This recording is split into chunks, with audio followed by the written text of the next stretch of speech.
Zee media Vadodara Padra. રાજકોટમાં આરોગ્ય વિભાગે હાથ ધર્યું છે ચેકિંગ। મસાલામાં ભેળસેળ કરતા હોવાની ફરિયાદના આધારે કાર્યવાહી કરવામાં આવી। મસાલાના નમૂના લેવાની કાર્યવાહી કરવામાં આવી રહી છે। રાજકોટમાં આરોગ્ય વિભાગ સતર્ક થયું છે। લોકોના આરોગ્ય સાથે નુકસાન ન થાય તે માટેના પ્રયાસો હાથ ધરવામાં આવ્યા। લોકો આ સિઝનમાં આખા વર્ષના ગરમ મસાલા ભરતા હોય છે, ત્યારે કેટલાક લેભાગુ લોકો તેમાં પણ ભેળસેળ કરતા હોય છે। ત્યાં તપાસ કરી કાર્યવાહી કરવામાં આવશે।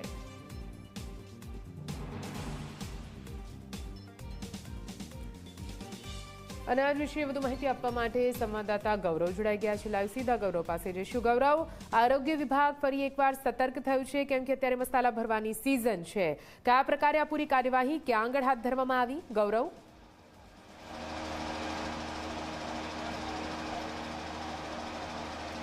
ચોક્કસ નિધિ, આ મસાલા ભરવાની સિઝન અત્યારે ચાલી રહી છે અને ખાસ કરીને મસાલાની અંદર ભેળસેળ થતા હોવાની જે ફરિયાદો છે તે દર વખતે ઉઠતી હોય છે અને આ જ પ્રકારે ફરી એક વખત ફરિયાદો ઉઠી અને તેને કારણે રાજકોટ મહાનગરપાલિકાનું ફૂડ વિભાગ છે કે તેમના દ્વારા ચેકિંગ છે તે હાથ ધરવામાં આવ્યું છે। અલગ અલગ જે મસાલા માર્કેટો આવેલી છે કે ત્યાં અત્યારે ચેકિંગની કામગીરી છે તે હાથ ધરવામાં આવી રહી છે। ખાસ કરીને જીરું, મરચું, રાઈ, આ જે તમામ એવી વસ્તુઓ છે કે તે સ્વાદિષ્ટ અને ખાસ કરીને દેખાવડું થાય તે માટે થઈ અને તેની અંદર કલરનું મિશ્ર થતું હોવાનું સામે આવ્યું હતું ને તેને કારણે જ જે ફૂડ વિભાગની ટીમ છે કે તેમના દ્વારા અત્યારે ખાસ કરીને સેમ્પલ લેવાની પ્રક્રિયા છે તે અત્યારે હાથ ધરી રહી છે। આપણે દ્રશ્યો બતાવવાનો પ્રયાસ કરીશું કે જે રીતના અત્યારે રાજકોટ મહાનગરપાલિકાનું ફૂડ વિભાગ છે કે તેમના દ્વારા અલગ અલગ જે મસાલાઓ આવેલા છે તેના સેમ્પલ છે તે લેવામાં આવી રહ્યા છે અને સ્થળ ઉપર જ તેનું ચેકિંગ છે તે હાથ ધરવામાં આવી રહ્યું છે।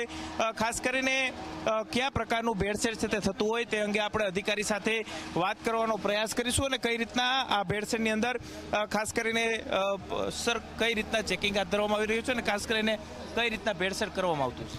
જી, આપણે અત્યારે બંને રીતે ટેસ્ટિંગ કરીએ છીએ। પ્રાઇમરી ટેસ્ટિંગ છે આપણે ફૂડ સેફ્ટી એન્ડ વ્હીલ્સ નામની ગાંધીનગરથી જે ગાડી આપણે ફાળવવામાં આવેલ છે, જેની અંદર લેબોરેટરી પ્રાઇમરી છે, તેમાં પ્રાથમિક ટેસ્ટિંગ થતા હોય છે। ઓઇલ સોલ્યુબલ ડાય છે, વોટર સોલ્યુબલ ડાય છે, એના ટેસ્ટિંગ આપણે સ્થળ પર કરી શકીએ છીએ। એ સિવાય આપણે નમૂના લઈ FSSAI એક્ટ હેઠળ અને આપણે વડોદરા લેબોરેટરીમાં મોકલતા હોય છે। એના પરિણામ આવી હતી આપણે તેની સામે કઈ રીતના ભેળસેળ થતું હોય છે? ભેળસેળમાં મોસ્ટ ઓફ આપણે કલર જે રાઈ છે, ધારો કે તો એમાં કલર આકર્ષક દેખાડવા માટે થતાં વધારે ભાવ લેવા માટે કાળો કલર ભેળવતા હોય છે। એ સિવાય જીરું છે તો એમાં ગ્રીન કલરની ભેળવવાની શક્યતા છે। મરી છે તો એમાં ચમકદાર દેખાવા માટે ઓઇલ ભેળવવામાં આવતા હોય છે। તો ઓઇલ આ બંને પ્રકારના હોય છે, ખાદ્ય તથા અખાદ્ય। તો અખાદ્ય તેલ ભેળવવામાં આવે તો શરીરને નુકસાન થઈ શકે છે। આવા કલરવાળા જો મસાલા કોઈ ખાય, કેમ કે આ સિઝનનો મસાલો હોય, આખા વર્ષનો ભેગો થતો હોય, તો આનાથી કેવા રોગ થવાની શક્યતા હોય?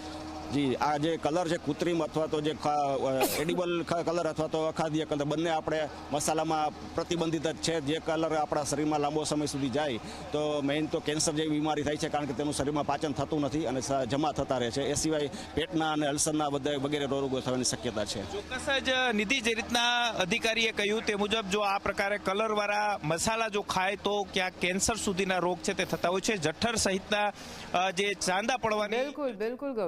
બિલકુલ ગૌરવ, આભાર પૂરી માહિતી માટે।